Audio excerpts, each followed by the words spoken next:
Ang mabuting balita ng Panginoon ayon kay San Mateo. Papuri sa iyo, Panginoon.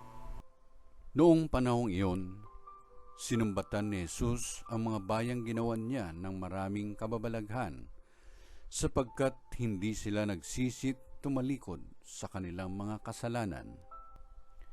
Kawawa ka, Corazin! Kawawa ka, Betsaida!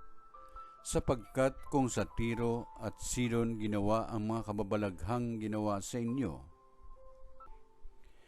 malaon na sanang nagdaramit ng sako at nauupo sa abo ang mga taga roon upang ipakilalang sila'y nagsisisi. Ngunit sinasabi ko sa inyo, sa araw ng paghuhukom ay higit na mabigat ang sasapitin ninyo kaysa sasapitin ng mga taga-Tiro at taga-Sidon.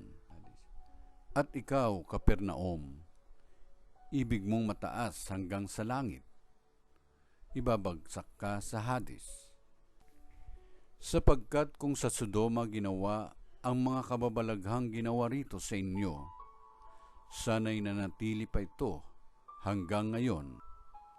Ngunit sinasabi ko sa inyo, sa araw ng paghuhukom ay higit na mabigat ang ipaparusa sa inyo kaysa dinanas ng Sodoma. Ang mabuting balita ng Panginoon. Pinupuri ka namin, Panginoong Jesucristo.